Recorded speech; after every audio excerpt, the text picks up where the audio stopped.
Just a quick heads up, this episode has some trigger warnings. We do discuss suicide and addiction. If you are triggered by those things, please be mindful. We acknowledge the original owners of the land on which we podcast, whose stories were told for thousands of years. Today, we are recording in MYnd. We pay our respects to elders past and present who may be listening. Sovereignty was never ceded. A quick note before we get started that there may be some swearing in today's podcast. If you don't like swearing or usually listen with children in the car, you have been warned.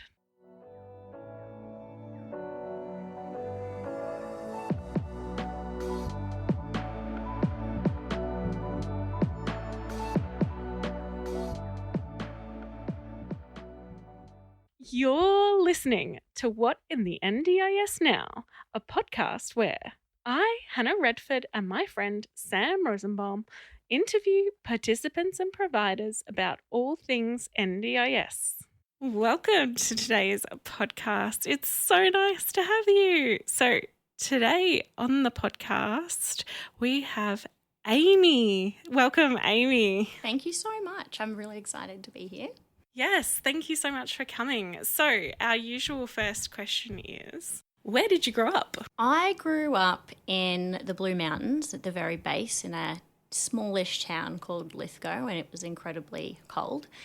And I lived there for 15 years and moved up when I was 15 to Queensland with my family.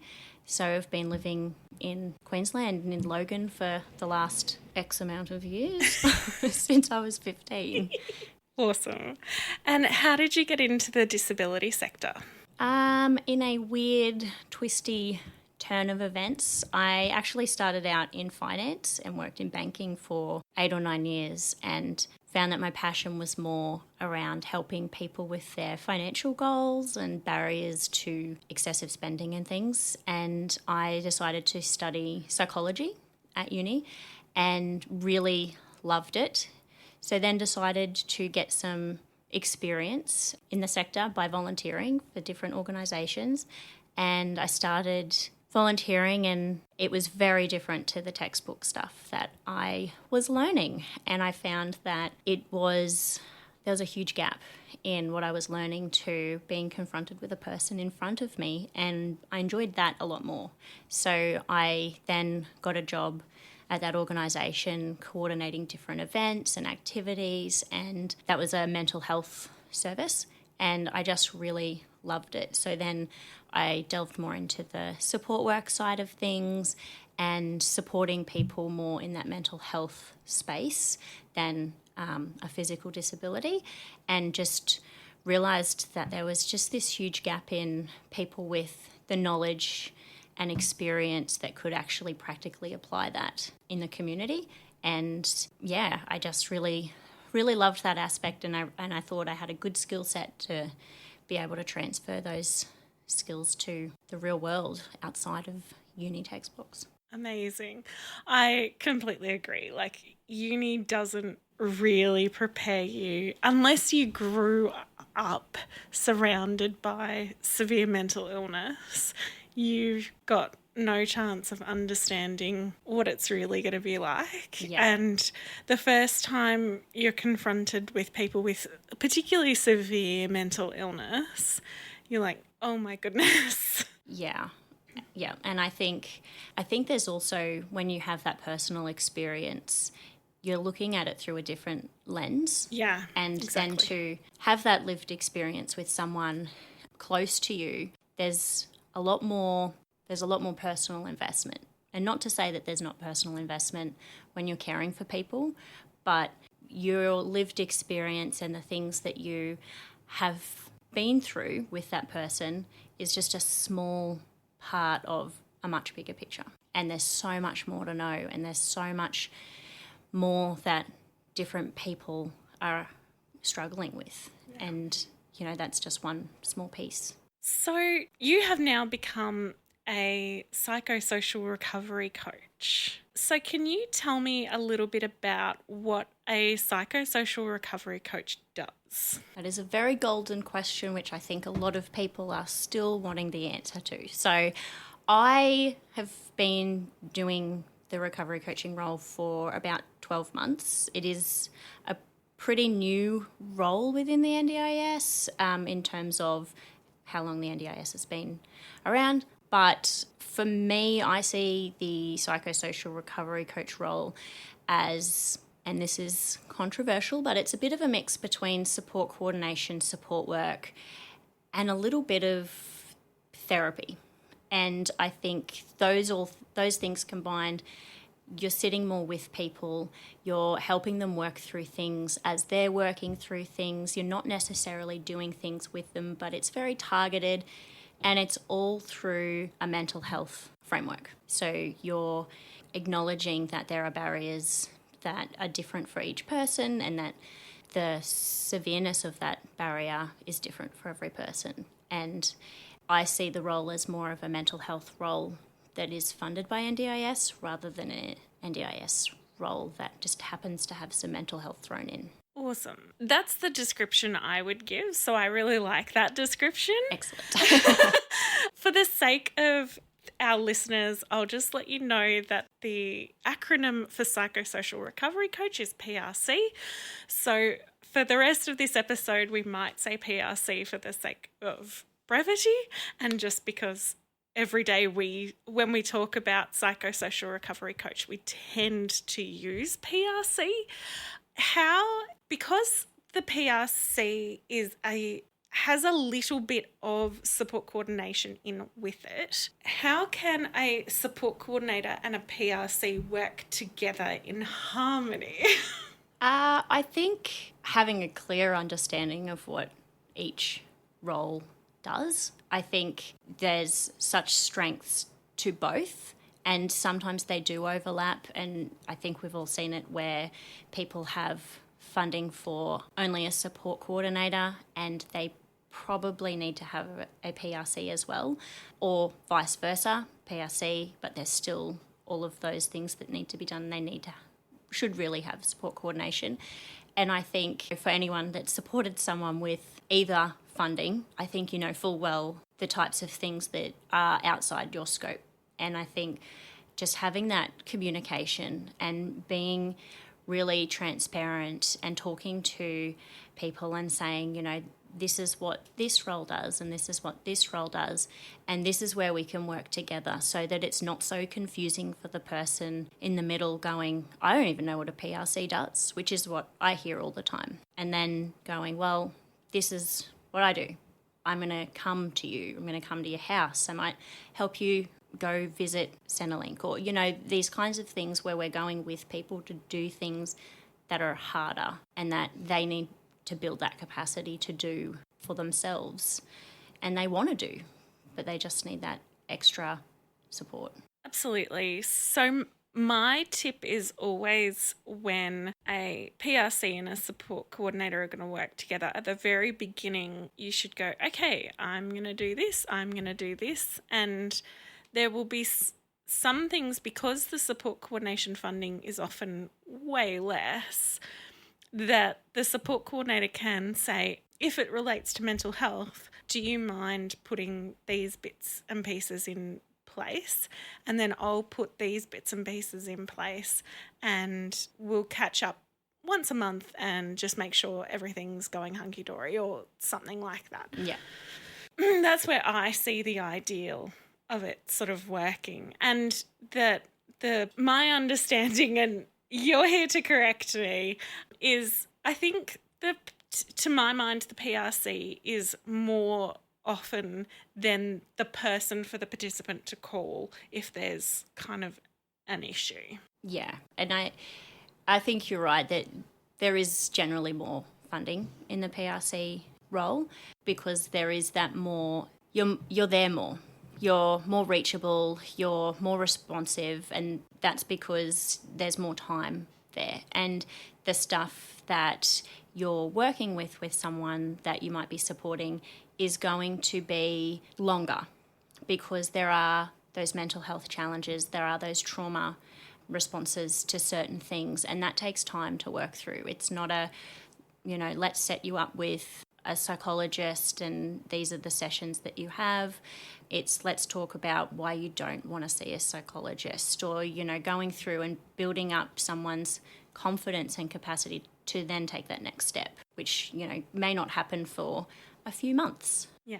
So that then brings you into contact with a bunch of different systems, because I think you said previously taking someone into Centrelink, and I assume also sometimes into the Department of Housing to get them on the Department of Housing list, or, whichever department they are needing.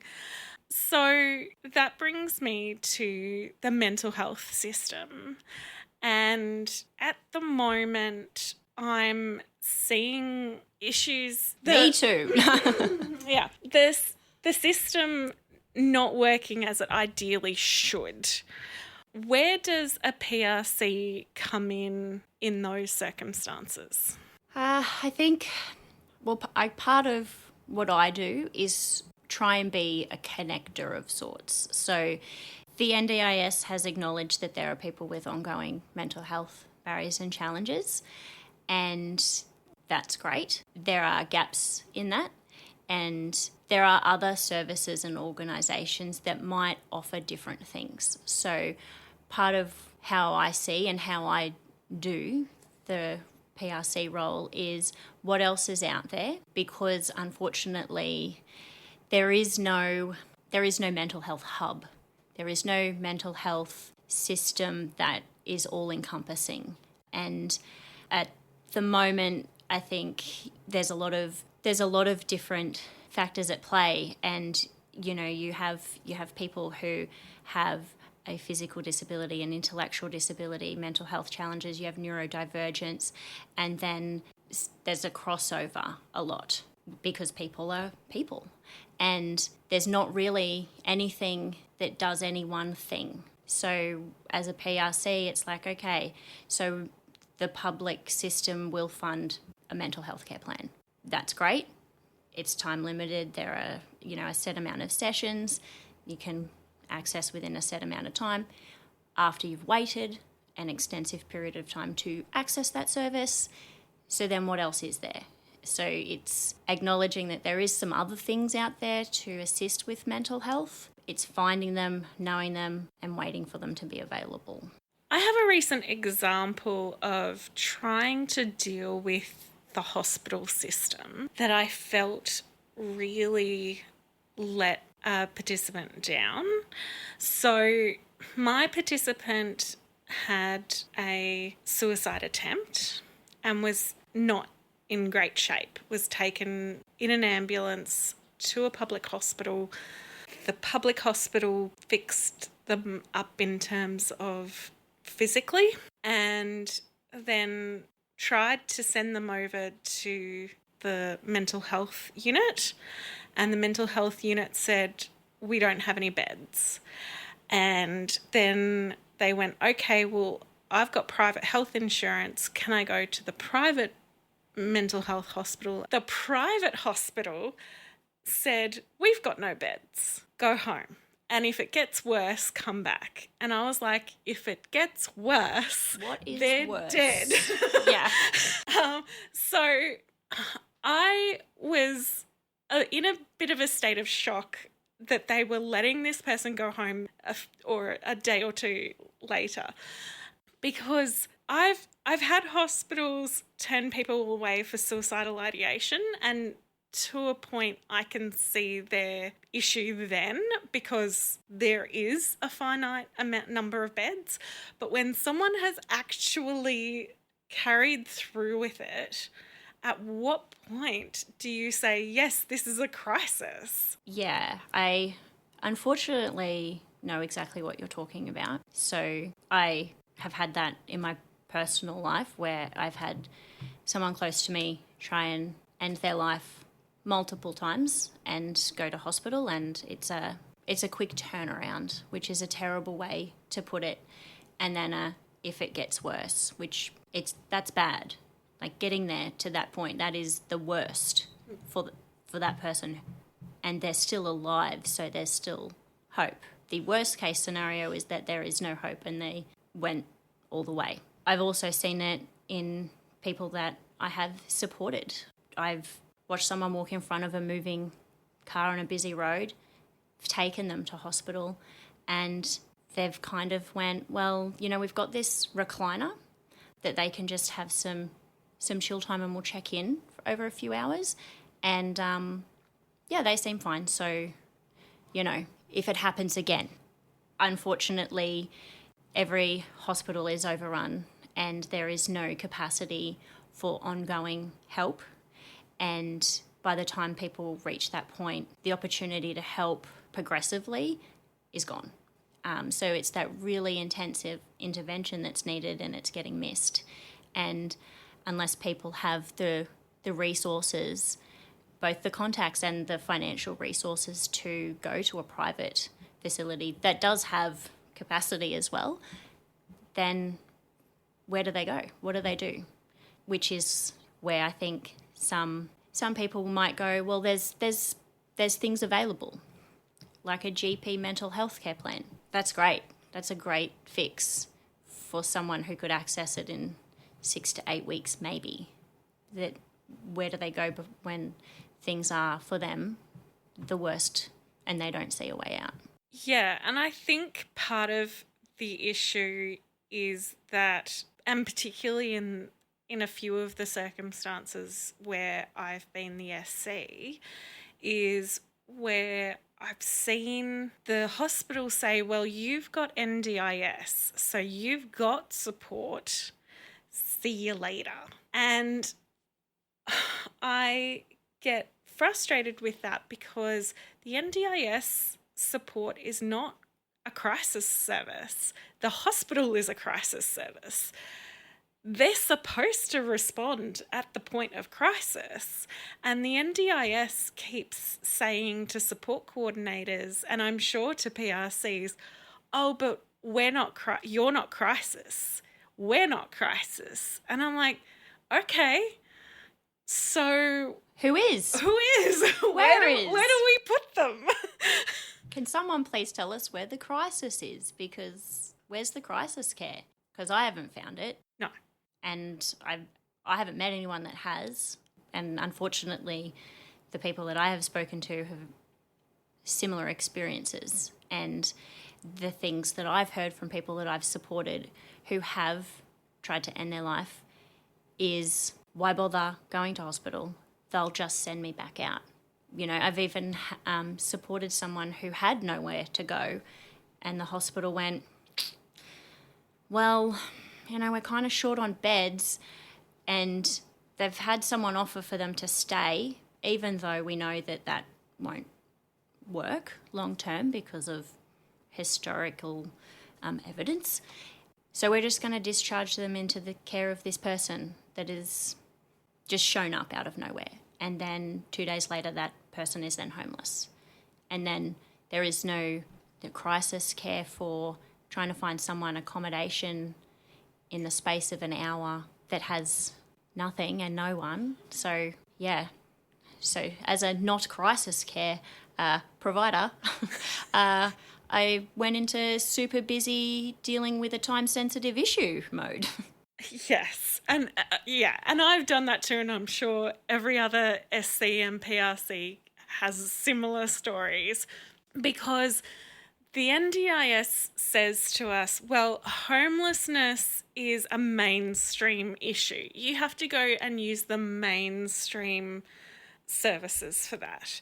And then you go to the mainstream services and then they go, oh no, we don't have any space, or it's not suitable for someone with a disability, or something like that. Usually those two things. And then you're back to NDIS and you go, well, the mainstream can't actually help us with this because they don't have resources either. Plus, they do not have crisis disability accommodation. And a few years ago, I had one where I had someone with a pretty severe intellectual disability. So physically fine. And I took them to a homelessness service and they said, oh no, we don't have a facility for someone with that disability. And they said, you have to go back to the NDIS. And I said, no, the NDIS tells me to go to you guys because they're not a crisis service. They're not a housing. NDIS isn't a housing service. What do we do? And it's just gotten worse with the rental crisis. And when you have mental health on top of a disability, on top of a housing crisis, where it's really dire at the moment. Yeah, and it's hard enough finding just your average rental for a family. The trend seems to be that, yes, providers, mainstream, there's no vacancy and they're not suited to people with a physical disability. As you said, most are not suited to people with an intellectual disability, apparently. And then throw in someone with a mental health condition or mental health challenges. And I've had providers say to me, we don't do mental health. So even though there's space, it's a hard pass for anyone who might be diagnosed with a mental health condition. I think partly because there's huge stigma around what that means. And then if someone has been incarcerated as well, it's just no.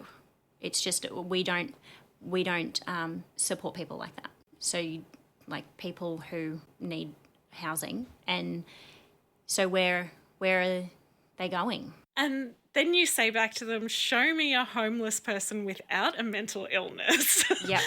And they'll go, shrug their shoulders. So that bit drives me really bananas because homeless people, even if they don't have a diagnosed mental illness, they often have at least a bunch of stress at the minute and it's not going well for them. Yeah. To discriminate against people because of their mental illness is really frustrating. And yeah, we've all seen it. It's horrible. Yeah. Talking about justice participants or participants who have had contact with the justice system, that adds a layer of complexity in the sense of it's so much harder to get them any services. To me, it's not a massive layer of complexity. And most of the time you're like, yeah, you went to prison, so what? You've done it, like, let's move on. But to the rest of the world, it's this added layer of oogie boogie. Yeah. And I think the favourite thing that I've heard is, meeting a person where they're at. I don't think I've met any person ever that hasn't had a shitty story or a shitty time of life that they have to keep justifying to everyone to move forward. And I think it's one thing to, I guess look at a person's history on paper and then just based off that go, nope, to then meet someone where they're at and go, this person at this moment in time, these are the things that they need. These are the goals that they have. These are the strengths that they have. And, what can we do? How can we support them to do all of these things? What's the first step? Instead of meeting a person and going, well, we can't do this because they were incarcerated, and we can't do this because they have a mental health condition, and we can't do ongoing family contact because there's been an issue with child safety. Like, instead of seeing the person as where they're at, it's they have all of these barriers because of things that happened in their past, and it's just a no. Instead of where they're at today, these are the things they want to do. How do we get there? Not looking retrospectively, how do they get to this point? What are the things they need to overcome to get this in place? And it does add a layer of complexity because some people get their plans when they're still in jail, and so contact is limited. Their understanding of NDIS and the supports available is limited, so that when they can access that, it's a lot of education, and it's a lot of really trying to get people to understand the needs of that person now. Absolutely. And then if you add in like drug and alcohol issues or, along those sorts of lines, it gets that bit harder again. So, and people misunderstand addiction a lot, and a bit like what you were talking about, there's a lot of stigma behind it. And just because it's in your past and it's like on a piece of paper, think, oh no, I can't deal with addiction. Well, it's not that hard to understand. I agree. I think that there is a lot of misunderstanding around things like addiction. And, I think when people hear the word addiction, they go drugs, alcohol, jail, mental health. Maybe they might throw trauma in there, and it's just all bad. When I hear the word addiction, I think of all of the different types of things that people, and I'm using air quotes, get addicted to.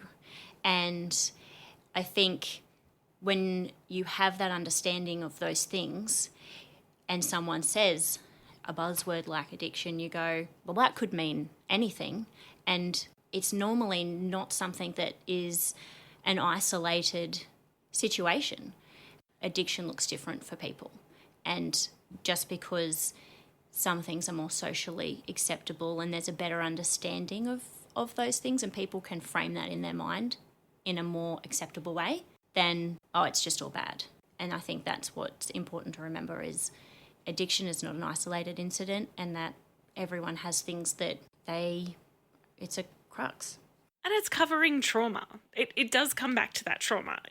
Often you might use heroin to dull the pain and then you're using meth to get you awake again. But I understand that idea because, like we've discussed, when there's no access to working through that trauma, how else do you dull that pain that becomes physical? And when there is understanding around behaviours, around thought patterns, around actions, then all of these things, addiction, mental health, it's not scary. And I do get frustrated sometimes because I hear it a lot and people bust out buzzwords like trauma-informed. And every time I hear trauma-informed, I inwardly cringe because, and full disclaimer, I actually have that phrase on my website because when I say it, I mean it. But when I question people who say it, they don't know what that means. They don't know what a trauma-informed approach means. And so when you explain it to someone, and if you see someone with a drug or alcohol addiction, and that is all you're seeing, that is not a trauma-informed approach. You're just looking at this one thing. A trauma-informed approach is going, okay, let's take a look at a bigger picture. What's linking in with this? When did this start? Or, what's the root of where this began? Because someone didn't start off smoking weed out of the blue. So where did it start? Who did it start with? What stage of their life were they at? Did something happen? And what kind of relationships did that person have at the time that they started? And I think it's really important to know that this is just a season in someone's life. That's awesome. Thank you so much for talking about that. Amy, tell me a bit about your business, like what it's called, how did you start it? Sure. So my business is called MYnd Me, and I've only gone out recently on my own from July, and it came about, it's been mulling for a few years, and it's something that I feel really passionate about. So we're a psychosocial wellbeing service. So we have mental health support workers who provide that direct support to people, and we also do the psychosocial recovery coaching for NDIS participants, and then we also do consulting with businesses and organisations around their workplace and employee wellbeing and psychosocial hazards. And it came about because I just felt really passionate about, one, advocating for people who have mental health challenges and barriers, and also spreading the word and trying to break some stigma around what wellness or mental illness is, and also neurodivergence, because that's another thing that I feel really passionate about, that, you know, having that understanding and that framework is the best way to support someone without them feeling like they have to explain the world to you. So, yeah, we have been helping people with a variety of different things. One of them is, you know, building up that trust and consistency with people. So we make sure that we, at a very minimum, have mental health first aid. We do ongoing training with different mental health disorders and diagnosis, neurodivergence and what that looks like for different people. So different ways that people might mask, or, you know, even what masking is, which I think a lot of people might not understand what that is, or how hard that is to do for someone who is neurospicy, and that, you know, just making people feel validated and heard. So I think that's really important, and I have a small team of people who work with me to help support people. Now you're teaming up with Workways to do some events. Yes. Can you tell me about those events? Yeah, definitely.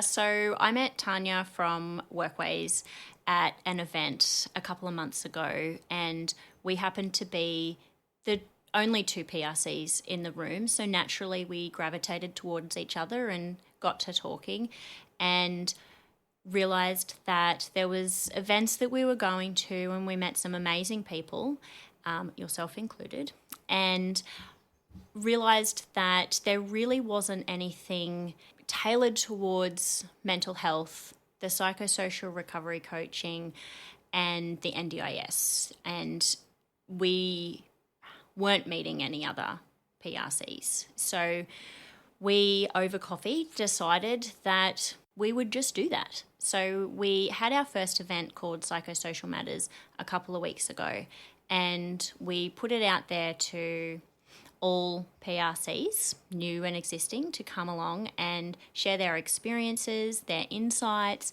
any challenges they were having, and kind of talk about how they saw the role and how they saw it different to a support coordinator.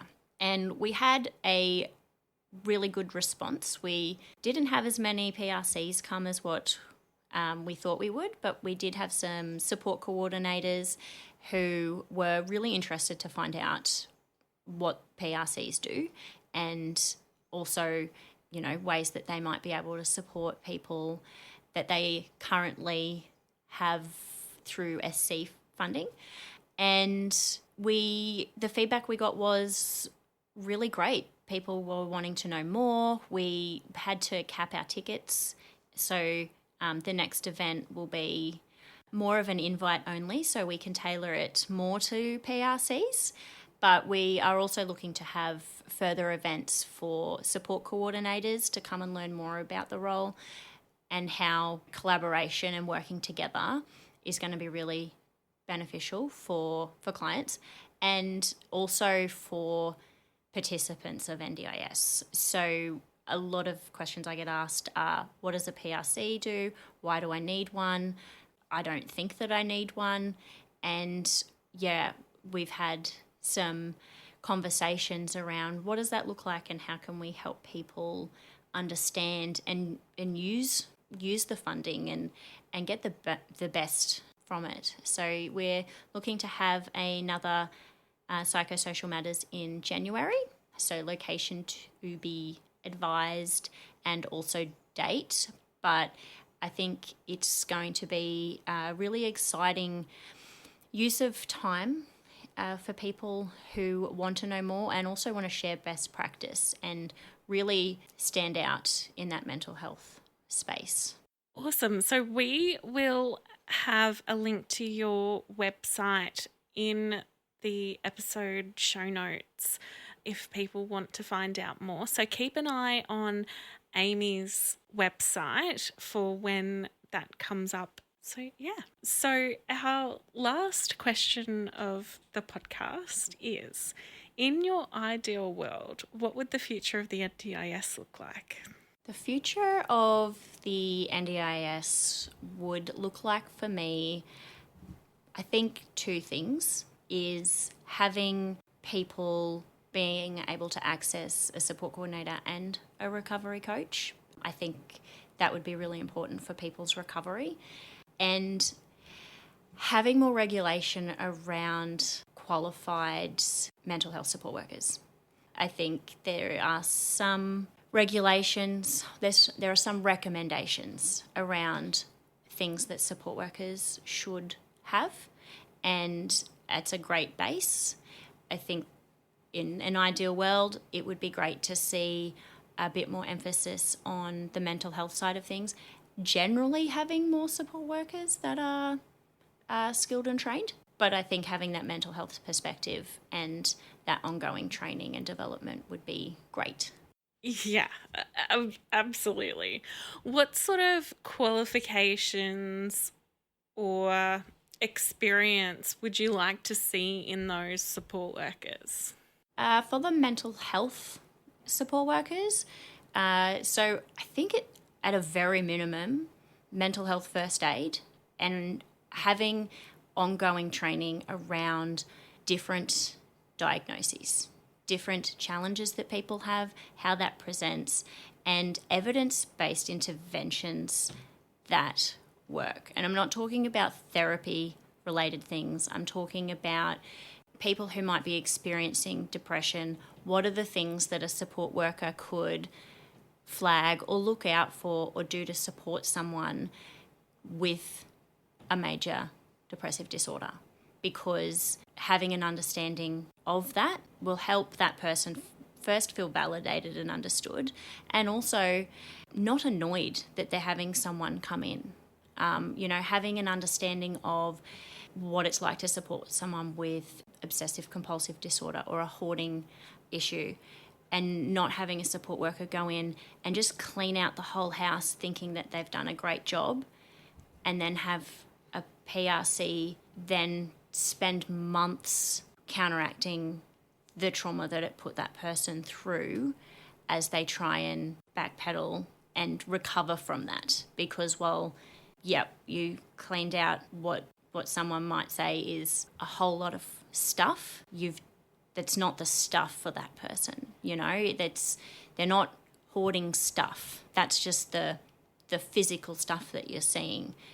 They're hoarding attachment, they're hoarding memories, they're hoarding safety. But understanding that is really key, because unless you do, you're just going to cause more damage. Yes, absolutely. I think hoarding is a great one to talk about because it is so misunderstood. And just going, like you said, just going in and throwing out all their stuff doesn't actually fix the behavior that got them there in the first place. Yeah.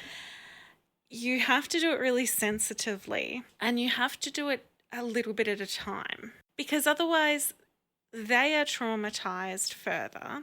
And like you said, there's a huge risk of them just going back and going out to find more things to replace the things that were taken and thrown out. And then actually the next time round, the hoarding is worse. Yeah. And a bigger problem. And sometimes the way I've started with tackling it is just saying, there's no fire exit in your house now. Do you think we can clear the space of this doorway? Do you think we can clear the space at this other doorway so that at least if there's a fire, you've got exits? Yeah. Anyway, that's how I've approached it before. Yeah, but I mean, taking that safety approach, I've found that people I've supported who are hoarders, when asked if they actually want to sleep in their own bed, they do. So they know that their space and the movement around their home, how they can interact with their home, that's not what they want. But they also didn't walk into a house that just happened to be filled with stuff that they couldn't move in. It happens over years, and it happens over sometimes multiple locations and multiple events throughout their life.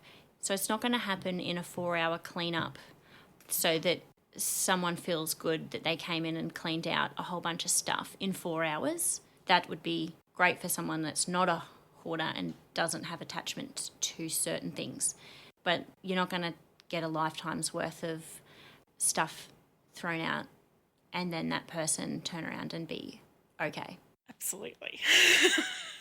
Well, Amy, thank you so much for coming on the podcast. It's been so great to talk to you. This was an awesome conversation.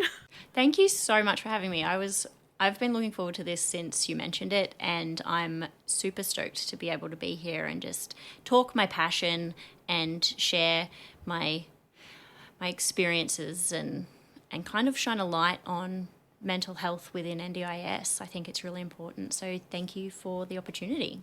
Awesome. Thank you. Thanks. Bye. Bye. Thank you for listening. Please share with people you know. Until next time, as the Green Brothers say, don't forget to be awesome.